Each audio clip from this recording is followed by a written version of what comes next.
Titanic Stories, The Japanese. Masabumi Hosono was a 42-year-old civil servant from Tokyo and was sent to Russia to research the Russian state railway system.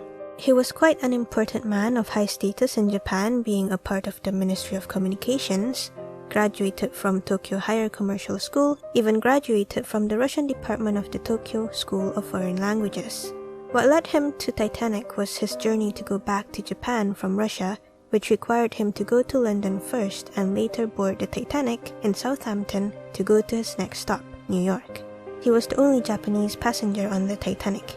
He was a second-class passenger and he actually survived the sinking. But his experiences after being saved made it seem like a good idea to have just died instead of surviving the ordeal. His story goes like this. He embarked the Titanic on the 10th of April 1912. Everything seemed to be fine, and in his cabin he even started a letter for his wife. But he never finished that letter. Instead, he puts his stationeries in his coat pockets. The night of the disaster, he was in his room. Woken up by a knock on his second-class cabin door, he got out and understood at once that something bad was happening. He ran towards the S-deck, but he was ordered by a crewman to go to the lower decks away from the lifeboats because he was a foreigner and thus assumed to be a third-class passenger, aka not a priority. He tried again 2 more times, where the second time he tried explaining that he was a second-class passenger, but was ignored. So the third time he tried, he ignored the crewman and slipped past. From where he stood, he saw an array of flares being shot into the air signaling for emergency, and that was when the feeling of utter dread and desolation engulfed him. He was already contemplating his imminent death and the thought of not being able to see his beloved wife and children. He was just there looking at the lifeboats slowly getting less and less, and eyeing what he thought was the last of the lifeboats. He was in despair. But he held on to that small piece of hope in his heart for a possible chance of survival. That bit of hope was rekindled when he heard a shout. An officer was shouting that there was room for 2 more on lifeboat 10 or 13, it wasn't clear. This was also when he saw a man jumped on board, and so without much thinking, he also made the jump on board the lifeboat. He felt guilty the whole time, guilty of being alive, guilty of jumping on the boat without looking back. Guilty of not checking if there were other women and children still not rescued, as the lifeboat policy was women and children first. Guilty, but relieved that he was alive, as he saw Titanic sinking. But his relief didn't last too long, as he was slowly branded a coward, a stowaway, a good-for-nothing man just like the other men who survived. It started on board of RMS Carpathia, the rescue ship. The discrimination was bad at the time. He must have felt like hell from being an important man to just another Asian.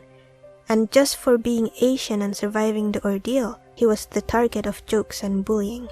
Because everyone thought of him as a stowaway or a third-class passenger, and thus wasn't worthy of being alive, less than the other men that have survived.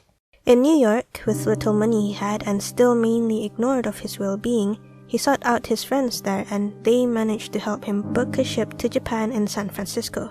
When he got back to Japan, he was the guy who survived the Titanic. He was interviewed by many magazines and newspapers, so he became pretty famous.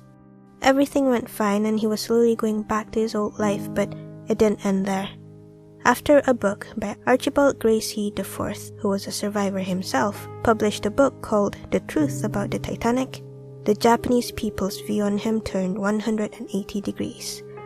The book told of his bravery and shunned every man that survived as stowaways and only specified them as an Italian, Japanese, or Latin. He even only praised the names of men from the first class who remained on the ship for their wives.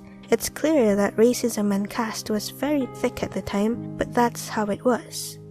It was weird because Hosono was the only Japanese then, and he wasn't even a stowaway for the author to even mention the Japanese.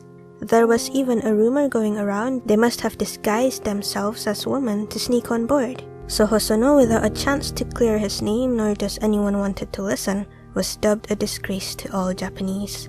The press kept on feeding off the hate, and by then, everyone already knew how he looked like, and even his family. You could imagine the hate his whole neighborhood, the whole country, would have given him. The bullying, the name-calling, and no one wanted to listen. It was so severe he was even fired from his job only to be rehired because the ministry actually needed his expertise, which he worked for until he died. Only after his death was his family's and his name was somewhat cleared.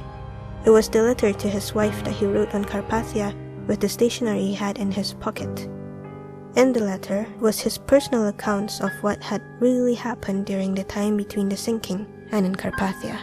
The truth that no one wanted to listen, which destroyed a family's honor. This shows that humans really do like to jump to conclusion and never even try to understand both sides of the story, especially when it's most needed.